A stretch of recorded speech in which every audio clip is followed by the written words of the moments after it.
कक्षा 9वीं की student finally आपके यहाँ वैसे हिंदी का अर्धवार्षिक परीक्षा 2024-25 पेपर लेके आ चुके हैं। और साथ ही आपको बता दें हम आपके लिए यहाँ पर 4 बजे रात को वीडियो बना रहे हैं, क्योंकि जो आपका यहाँ पर हिंदी का पेपर वो पूरा का पूरा आ चुका है। तो आपको यहाँ पेपर देने से पहले इससे पेपर पूरा आपको याद करना है, ठीक है, पूरा रट के जाना है। हम संपूर्ण उत्तर सहित आपका हिंदी पेपर कराने वाले हैं। और आप यहाँ पर डिग्री पूर्णांक आपका 75 नंबर का रहेगा। समय आपका यहाँ पर 3 घंटा रहने वाला है, ठीक है। और आप यहाँ पढ़ सकते हैं अर्धवार्षिक परीक्षा 2024-25 कक्षा 9 विषय हिंदी। तो आपको हमने पहले बता दिया, पेपर देने से पहले इसको पूरा याद कर लीजिएगा, ठीक है। और आपके यहाँ पर निर्देश आते हैं सही प्रश्न अनिवार्य। फिर आपका दूसरा आता है प्रश्न, ठीक है, प्रत्येक प्रश्न के लिए आवंटित अंक, ठीक है, उसके सम्मुख अंकित है। फिर आपका तीसरा आता है प्रश्न क्रमांक 1 से 5 तक 30 वस्तुनिष्ठ प्रश्न है और प्रत्येक उप प्रश्न पर 1 अंक निर्धारित है। तो आपके यहाँ पर निर्देश आते हैं, तो आप निर्देश पढ़ लीजिएगा। अब चलिए जो आपके हिंदी पेपर वो देख लेते हैं। तो आपको यहाँ पर थोड़ा जूम करके दिखाते हैं, जिससे आप यहाँ पर अच्छी तरह से देख पाएंगे, ठीक है। तो आप यहाँ पर देख लीजिए।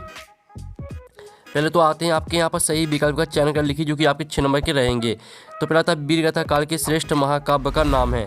तो आपको वीरगाथा काल के श्रेष्ठ महाकाव्य का नाम बताना है। तो आपका था पद्मावत और बाता पृथ्वीराज रासो और साथ आपका साकेत और दाता रामचरितमानस। तो यहाँ पर वीरगाथा काल के श्रेष्ठ महाकाव्य का नाम है, तो इसका राइट आंसर आपका हो जाएगा पृथ्वीराज रासो। फिर आपके यहाँ पर दूसरा आता है, ठीक है, दूसरा देख लीजिए, कैदी और कोकिला रचना है, ठीक है, रामधारी सिंह दिनकर की, बाता जयशंकर प्रसाद की और साथ आपको महादेव वर्मा की और दाता माखनलाल चतुर्वेदी की। तो जो आपका यहाँ पर दिया कैदी और कोकिला रचना है, तो इसका राइट आंसर आपका दा हो जाएगा माखनलाल चतुर्वेदी की, ठीक है। तो आपको यहाँ पर अच्छे से याद करते जाना, वीडियो को ध्यान से देखिए और सुनिए, जिससे पूरी ऑब्जेक्ट है वो आपको यहीं पे याद कर लेना है, ठीक है। फिर आपका यहाँ पर तीसरा था काव्य के भेद माने गए हैं। तो आपका था 2 और बात आपका 3 और सात आपका 4 और दाता 6। तो यहाँ पर काव्य के जो भेद माने गए हैं वो आपके 2 माने गए हैं, ठीक है। आपको हम नाम भी बता देते हैं, काव्य के आपके 2 भेद होते हैं, दृश्य काव्य और श्रव्य काव्य। तो आपका इसलिए जो राइट आंसर रहेगा वो 2 रहेगा। अब चलिए आपका यहाँ पर 5वां आता है, झूरी के साले का नाम था। तो आपका था मोती, बाता सुरेश और साथ आपका गया और दाता हीरा। तो यहाँ पर झूरी के साले का जो नाम था आपका वो आपका गया था, ठीक है, गया आपका राइट आंसर रहेगा। फिर आपका यहाँ 5वां आता है। तो 5वां देख लीजिए, विचार विनिमय के माध्यम को कहते हैं। तो आपका था भाषा और बात आपका यहाँ पर शब्द और साथ आपका यहाँ पर क्रिया और दाता वाक्य। तो यहाँ पर विचार विनिमय के माध्यम को कहते हैं, तो इसका राइट आंसर आपका भाषा हो जाएगा, ठीक है, भाषा आपका राइट आंसर रहेगा। तो आपको यहाँ पर अच्छे से याद कर लेना है। अब प्रश्न आपका यहाँ पर 6 आता है, फणीश्वर नाथ रेणु के प्रसिद्ध आंचलिक उपन्यास का नाम है। तो आपको यहाँ ठीक है, फणीश्वर नाथ रेणु के प्रसिद्ध आंचलिक उपन्यास का नाम बताना है। तो आपका इसका ऑप्शन आता है देहाती दुनिया, बात आपका गोदान और साथ आपका मेला आंचल और दाता साकेत। तो आपके यहाँ फणीश्वर नाथ रेणु के प्रसिद्ध आंचलिक उपन्यास का नाम रहेगा मेला आंचल, ठीक है, मेला आंचल आपका राइट आंसर हो जाएगा। फिर आपके यहाँ पर प्रश्न 2 आता है, रिक्त स्थान में पूर्ति कर लिखी, जो कि आपके 6 नंबर के रहेंगे।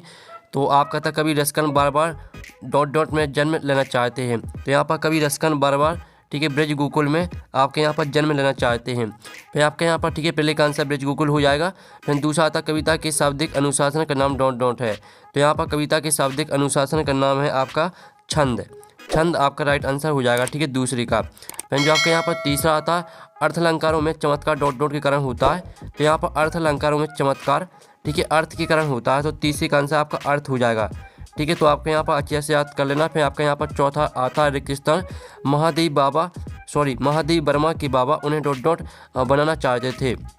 तो यहाँ पर महादेव वर्मा के बाबा उन्हें विदुषी बनाना चाहते थे, ठीक है। तो आपका यहाँ पर चौथे का आंसर विदुषी हो जाएगा। फिर आपका 5वां आता अनंत का विलोम डॉट है। तो अनंत का विलोम आपका होता अंत, ठीक है, अंत आपका राइट आंसर हो जाएगा यहाँ पर 5वें का। फिर जो आपका यहाँ पर 6वां आता रीढ़ की हड्डी एक अंकी में कुल डॉट पात्र है। तो यहाँ पर रीढ़ की हड्डी एक अंकी में कुल आपके 6 पात्र हैं, ठीक है, 6 आपका राइट आंसर रहेगा। तो इस तरह से जो आपके यहाँ पर रिक्त स्थान वो कंप्लीट हो जाते हैं। आपने यहाँ पर अच्छे से याद कर लिए होंगे, ठीक है। पहले का आंसर ब्रज गोकुल, दूसरे का आंसर आपका छंद रहेगा, तीसरे का आंसर आपका अर्थ, चौथे का आंसर आपका विदुषी और 5वें का आंसर आपका अंत हो जाएगा और 6वें का आंसर आपका 6। तो इस तरह से हमने आपको, ठीक है, फिर से आंसर बता दिए। तो आपने अच्छे से यहाँ पर याद कर लिए होंगे, ठीक है। अब चलिए आपका यहाँ पर नेक्स्ट क्वेश्चन देख लेते हैं। तो प्रश्न आपके यहाँ पर 3 आता है, ठीक है, आप यहाँ पर देख लीजिए प्रश्न 3, ठीक है, निम्नलिखित कथनों की समझ सत्य या असत्य आपको लिखना है, ठीक है। तो आप यहाँ पर देख लीजिए, जो आपका यहाँ पर पहला दिया गया, कबीर एक समाज सुधारक थे। तो जो आपका पहला रहेगा वो आपका हो जाएगा सत्य, ठीक है, पहला आपके यहाँ पर सत्य रहेगा। तो आपको यहाँ पर अच्छे से याद करना है। फिर दूसरा आता संचारी भावों की संख्या 35 है। तो आपका यहाँ पर जो दूसरा रहेगा वो आपका यहाँ पर क्या हो जाएगा, दूसरा आपका यहाँ पर असत्य हो जाएगा, ठीक है स्टूडेंट, आपका यहाँ पर दूसरा रहेगा असत्य। और जो आपके यहाँ पर तीसरा आता है मंगोलों का मुँह लाल होता है, तो आपके यहाँ पर यह सत्य रहेगा। और जो आपके यहाँ पर चौथा आता है कहानी गद्य की गुण विधा में आती है, तो जो आपके यहाँ पर चौथा रहेगा वो आपके यहाँ पर, ठीक है, चौथा आपके यहाँ पर असत्य हो जाएगा। ठीक है, चौथा आपका असत्य रहेगा। और जो आपका पाँचवा आता है भूपति में ती उपसर्ग है, तो आपका पाँचवा जो रहेगा वो असत्य रहेगा। ठीक है, पाँचवा आपका असत्य हो जाएगा। और जो आपका छठवां आता है लेखिका मृदुला गर्ग की तीसरे नंबर की बहन का नाम चित्रा था, तो आपका यह रहेगा सत्य। ठीक है, याद सत्य हो जाएगा। तो इस तरह से जो आपके सत्ता सत्य हैं वो आपके कंप्लीट हो जाते हैं। आपने अच्छे से यहाँ पर याद कर लिए होंगे। आप प्रश्न आपका चार आता है सही जुड़ी मिलाकर लिखिए, जो कि आपकी 6 नंबर की रहेंगी। स्तंभ आववा में आपकी सही जुड़ी दी गई। पहली आती है आपकी लल गद्य, तो लल गद्य को आपको मैच करना है यहाँ पर कश्मीरी कवित्री से। ठीक है, फिर जो आपकी दूसरी आती है सवाया, तो सवाया को आपको बाणिक छंद से मैच करना है। और तीसरी आती है आपकी आग का तत्सम, तो आग का तत्सम आपका अग्नि हो जाएगा। और जो आपका यहाँ पर आता है हरिशंकर परसाई, हरिशंकर परसाई को आपको मैच करना है हंसते हैं रोते हैं से। और जो आपकी पाँचवीं आती है इंद्र का पर्यायवाची, तो इंद्र का पर्यायवाची होता है आपका स्वरपति। और जो छवीं आती है बागलकोट, तो इसे आपको कर्नाटक का छोटा कस्बा से मैच करना है। ठीक है, ये आपकी छवीं हो जाएगी। तो इस तरह से जो आपकी सही जोड़ी वो कंप्लीट हो जाती हैं। आपने यहाँ पर अच्छे से याद कर ली होंगी। अब प्रश्न आपका 5 आता है निम्नलिखित प्रश्नों का उत्तर एक एक वाक्य में लिखी, जो कि 6 नंबर के आपके रहेंगे। तो पहला था गाँव में शहरी मेहमान दामाद की तरह सज कर कौन आया, तो यहाँ पर गाँव में शहरी मेहमान दामाद, ठीक है, दामाद की तरह सज कर बादल आए थे। ठीक है, तो आपका यहाँ पहले का आंसर रहेगा बादल। फिर जो आपके यहाँ पर दूसरा आता है, तो दूसरा देख लीजिए प्रबंधक आपके भेदों के नाम लिखिए। तो प्रबंधक आपके 2 भेद होते हैं। ठीक है, आप पहला आपका होता है महाकाव्य। ठीक है, आप यहाँ पर देख लीजिए, पहला रहेगा आपका महाकाव्य और दूसरा रहेगा आपका यहाँ पर खंडकाव्य। ठीक है, तो खंडकाव्य आपका इसका आंसर हो जाएगा, यानी महाकाव्य और खंडकाव्य आपके प्रबंधक आपके 2 भेद होते हैं। फिर आपका आता तीसरा श्यामचरण दुबे ने किस विश्वविद्यालय से PhD की उपाधि प्राप्त की थी, तो इसका आंसर रहेगा नागपुर विश्वविद्यालय। ठीक है, सॉरी आपके यहाँ पर नागपुर हो जाएगा। ठीक है, नागपुर विश्वविद्यालय आपका इसका राइट आंसर रहेगा। तो आपको यहाँ पर अच्छे से याद कर लेना है। ठीक है, और वीडियो को आप यहाँ पर लाइक जरूर कर लीजिए। फिर आपका यहाँ पर आता है चौथा रचना के आधार पर वाक्य कितने भेद होते हैं, तो यहाँ पर रचना के आधार पर वाक्य होते हैं 3 भेद। ठीक है, 3 आपका राइट आंसर रहेगा चौथे का। फिर पाँचवा था लेखिका मृदुला गर्ग की परदादी ने मंदिर में जाकर क्या मन्नत मांगी थी, तो इसका आंसर रहेगा यहाँ पर लड़की पैदा करने की। ठीक है, इसका आंसर आप यहाँ पर लिख लीजिए, लड़की पैदा करने की। ठीक है, ये आपका यहाँ पर आंसर हो जाएगा। तो आपको यहाँ पर अच्छे से याद कर लेना है। फिर जो आपका आता है इस जल प्रलय में पाठ में बाढ़ के पानी को क्या कहा गया है, तो यहाँ पर इस जल प्रलय में पाठ में बाढ़ के पानी को मृत्यु का तरल दूध कहा गया है। ठीक है, मृत्यु का तरल दूध, ये आपका यहाँ पर आंसर हो जाएगा। ठीक है, मृत्यु का तरल दूध कहा गया है। तो इस तरह से आपके 1 वाक्य में उत्तर कंप्लीट हो जाते हैं। अब प्रश्न आपका 6 देख लेते हैं। ठीक है, जो आपके ऑब्जेक्ट है हमने यहाँ पूरी ऑब्जेक्ट कंप्लीट करा दिए। अब प्रश्न 6 आता पद्य साहित्य के इतिहास को कितने कालों में बांटा गया है, क्रम से कालों के नाम लिखिए। तो स्टूडेंट आप यहाँ पर देख लीजिए क्वेश्चन 6 का जो आंसर रहेगा। ठीक है, हिंदी साहित्य के इतिहास को मुख्यतः 4 कालों में विभाजित किया गया, आदिकाल, भक्तिकाल, और आपका दूसरा रहेगा यहाँ पर तीसरा हो जाएगा रीतिकाल, चौथा आपका आधुनिक काल। ठीक है, तो पूरा आपका याद कर लें, आपका 6वें क्वेश्चन का आंसर हो जाता है। फिर जो आपका यहाँ पर 6वें का अथवा दिया गया है। ठीक है, नई कविता की कोई 2 कवि के नाम एवं उनकी एक रचना का नाम लिखिए, तो इसका आंसर आप यहाँ पर देख लीजिए। ये आपके यहाँ पर नई कविता के कवि दिए गए। ठीक है, नरेश मेहता, और इनकी आपकी 2 रचना हो जाती है, संशय की एक रात, उत्सव। फिर आपके दूसरे दुष्यंत कुमार, तो इनकी रचना हो जाती है सूर्य का स्वागत। और आप यहाँ पर आवाज़ों के घेरे, ये आपकी यहाँ पर रचना दी गई। ठीक है, तो आपके यहाँ पर 4 कवि दिए, तो यहाँ से आपके 2 कवि और इनकी 2 रचना याद कर लेनी है। ये आपका 6वें का अथवा का आंसर हो जाता है। फिर जो आपका यहाँ पर 7वां दिया गया। ठीक है, सुमंतनंदन पंत अथवा माखनलाल चतुर्वेदी की भाव सौंदर्य की आपको विशेषताएं लिखना है। ठीक है, जो इनके आंसर है वो हम यहाँ पर देख लेते हैं। ठीक है, तो आप यहाँ पर देख लीजिए, पहले तो आप यहाँ पर सुमंतनंदन पंत की भाव सौंदर्य की विशेषताएं देख लीजिए। ये आपके यहाँ पर सुमंतनंदन पंत की भाव सौंदर्य की विशेषताएं दी गई, उनके काम में प्रगति और मनुष्य के अतरंग संबंध का दर्शाया। फिर आपकी दूसरी रहेगी नवीन अभिव्यंजना शैली का प्रयोग। ठीक है, आपके 7वें क्वेश्चन का आंसर हो जाता है। फिर जो आपके 7वें का अथवा दिया गया था माखनलाल चतुर्वेदी की आपको भाव सौंदर्य की विशेषताएं लिखनी थी, तो आप यहाँ पर देख लीजिए, ये आपकी माखनलाल चतुर्वेदी की भाव सौंदर्य की विशेषता। ठीक है, सामाजिक चेतना, माखनलाल चतुर्वेदी की कविताओं में सामाजिक चेतना का विशेष महत्व है। फिर आपके दूसरे की भावात्मकता। ठीक है, तो आप यहाँ पर तो माखनलाल चतुर्वेदी की कविताओं में ठीक है, भावनात्मकता का विशेष महत्व है। ये आपके यहाँ पर आंसर हो जाता है 7वें का अथवा का। फिर जो आपके यहाँ पर आता 8वां, ठीक है। कवि पंत ने गाँव को मरकत डिब्बे से खुला क्यों कहा, लिखिए। तो इसका जो आंसर रहेगा वो आप यहाँ पर देख लीजिए, मरकत, ठीक है। मरकत पन्ना नमक रत्नों कहते हैं जिसका रंग हरा होता है, मरकत की खुले डिब्बे से सब कुछ साफ साफ दिखता है। तो इस तरह से पूरा आपको यहाँ पर डिब्बे से खुला कहा गया, यहाँ तक पूरा याद कर लेना, ये आपका 8वें क्वेश्चन का आंसर हो जाता है। फिर जो इसका आपका यहाँ पर अथवा आता है, ठीक है। आप यहाँ पर देख लीजिए, आपका जो अथवा दिया गया, कवित्री ललगद्दे का घर जाने की चाह से क्या तात्पर्य है, ठीक है। तो जो इसका आंसर है वो हम यहाँ पर देख लेते हैं। तो आप यहाँ पर देख लीजिए, कवित्री का घर जाने की चाह से तात्पर्य प्रभु से मिलन है, उसके अनुसार जहाँ प्रभु है वहीं उसका वास्तविक घर है, ये आपका यहाँ पर आंसर रहेगा, ठीक है। फिर तो आपको यहाँ पेपर देने से पहले पूरे याद करना है, ठीक है। फिर जो आपका आता है, किस साधन की तुलना तम के प्रभाव से की गई है और क्यों, तो जो इसका आंसर रहेगा वो हम आपको दिखा देते हैं। तो आप यहाँ पर देख लीजिए, आपका 9वें क्वेश्चन का आंसर हो जाएगा, ये रहा आपका 9वें क्वेश्चन का आंसर, ठीक है। तो जल्दी से स्क्रीनशॉट आप यहाँ पर ले लीजिए। फिर जो आपका 9वें का अथवा दिया गया, लता ने बादल रूपी मेवाड़ को किस तरह देखा और क्यों, तो जो इसका आंसर रहेगा वो आप यहाँ पर देख लीजिए, लता ने बादल रूपी मेवाड़ को किवाड़ की ओट से देखा क्योंकि वह मेघ के देर से आने के कारण व्याकुल हो रही थी तथा संकोचवश उसके सामने नहीं आ सकती थी, ये आपका आंसर रहेगा। फिर आपके यहाँ पर देख लेते हैं, ठीक है, 10वां क्वेश्चन। तो 10वां आता है, सवया छंद की आपको परिभाषा लिखना है, ठीक है। तो आप यहाँ पर देख लीजिए, जो आपकी यहाँ पर सवया छंद की परिभाषा रहेगी वो हो जाएगी, या ठीक है, बाणिक छंद है, इसमें 4 चरण होते हैं, इसके प्रत्येक चरण में 22 से लेकर 26 वर्ण तक होते हैं, और इसका उदाहरण आपको याद कर लेना, ठीक है। आपका 10वें क्वेश्चन का आंसर हो जाता है। फिर जो आपका इसका अथवा आता है, पंडित जगन्नाथ के अनुसार काव्य की परिभाषा लिखिए। तो आप यहाँ पर देख लीजिए, पंडित जगन्नाथ के मुताबिक, ठीक है, रमणीयार्थ है, प्रतिपादक शब्द है, काव्यम यानी रमणी, ठीक है, रमणीय अर्थ बताने वाले शब्दों को काव्य कहते हैं। इस तरह से पूरा आपको याद कर लेना है, ठीक है। आपका जो यहाँ पर हो जाता है, ये आपका 10वीं का अथवा का आंसर करा दिया है। फिर आपका यहाँ पर 11वां था, महाकाव्य खंडकाव्य में आपको 2 अंतर लिखना है, ठीक है। तो आप यहाँ पर देख लीजिए, आपका महाकाव्य खंडकाव्य में 7 अंतर दिए गए हैं, ठीक है। तो यहाँ से आपको 2 अंतर याद करना है। संपूर्ण जीवन दर्शन वर्णित होता है, जीवन का एक पक्ष या घटना वर्णित होती है। नायक इतिहास प्रसिद्ध धीरोदत्त होता है, नायक साधारण होता है। तो इस तरह से आपको यहाँ से 2 अंतर याद कर लेना है, ठीक है। फिर आप यहाँ पर देख लीजिए, आपका जो यहाँ पर दिया गया है, उपमा अलंकार की परिभाषा उदाहरण सहित लिखिए। तो हम यहाँ पर उपमा अलंकार की जो परिभाषा वो देख लेते हैं। तो आप यहाँ पर देख लीजिए, ठीक है। उपमा शब्द का मतलब होता है तुलना है, जब किसी व्यक्ति या वस्तु की तुलना किसी दूसरे व्यक्ति या वस्तु से की जाती है तब वहाँ पर उपमा अलंकार होता है। और साथ ही इसका उदाहरण भी देख लीजिए, सागर सा गंभीर हृदय हो और गिरी सा ऊँचा हो जिसका मन, ठीक है। इस तरह से आपको यहाँ पर परिभाषा उदाहरण याद कर लेना है।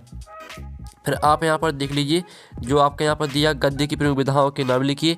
तो आप यहाँ पर देख लीजिए, गद्य की प्रमुख विधाएं आपकी हो जाएंगी नाटक, एकांकी, उपन्यास, कहानी, निबंध, आलोचना, ये आपकी गद्य की यहाँ पर विधा हो जाती हैं। फिर आपके यहाँ पर देख लेते हैं, व्यंग्य विधा का सामान्य परिचय लिखिए। तो आप यहाँ पर देख लीजिए, ये आपका व्यंग्य विधा का सामान्य परिचय दिया गया। व्यंग्य साहित्य की एक अहम विधा है, व्यंग्य के जरिए सामाजिक, आर्थिक, राजनीतिक, धार्मिक और शैक्षिक जैसे क्षेत्रों की, ठीक है, विसंगतियों को उजागर किया जाता है। इस तरह से पूरा आपको यहाँ पर याद करना है, ठीक है। ये आपका यहाँ पर आंसर हो जाता है 12वीं का अथवा का। फिर जो आपके यहाँ पर 13वां आता है, तो 13वां हम यहाँ पर देख लेते हैं, मुंशी प्रेमचंद अथवा महादेव वर्मा की कोई 2 रचनाएं लिखती हुई साहित्य में उनका स्थान आपको लिखना है, ठीक है। तो हम यहाँ पर 2 रचनाएं देख लेते हैं।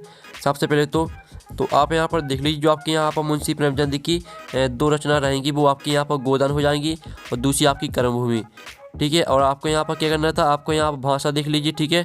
ये आपकी भाषा दी गई है, ये आपकी शैली, ये आपका साहित्य में स्थान, ठीक है। तो इस तरह से पूरा आपको यहाँ पर याद करना है। स्क्रीनशॉट आपने ले ली होंगी, ठीक है। वीडियो को रोककर आप स्क्रीनशॉट ले सकते हैं। अब चलिए, जो आपके यहाँ पर दिया गया, ठीक है, आपका मुंशी प्रेमचंद पे तो करा दिया। जो इसका अथवा दिया गया, महादेव वर्मा की 2 रचनाएं लिखती हुई साहित्य में उनका स्थान लिखना है। तो हम यहाँ पर, ठीक है, महादेव वर्मा की जो 2 रचना है वो देख लेते हैं। तो आप यहाँ पर देख लीजिए, महादेव वर्मा की आपकी 2 रचना हो जाएंगी ठीक है, निहार, नीरजा, और इनका आपको भाव पक्ष और कला पक्ष नहीं लिखना है, सिर्फ आपको साहित्य में स्थान यहाँ पर याद करना है, ठीक है। ये आपका साहित्य में स्थान दिया गया है, ठीक है। इसको पूरा याद कर लीजिएगा, और आपकी इनकी 2 रचना याद कर लीजिए, निहार, नीरजा, ठीक है। इस तरह से आपका यहाँ पर 13वीं का आंसर हो जाता है। फिर जो आपका आता है, 14वां, किन घटनाओं से पता चलता है कि हीरा मोती में गहरी दोस्ती थी, 2 बैलों की कथा पाठ के आधार पर लिखिए। तो जो इसका आंसर रहेगा वो 14वें क्वेश्चन का वो देख लेते हैं।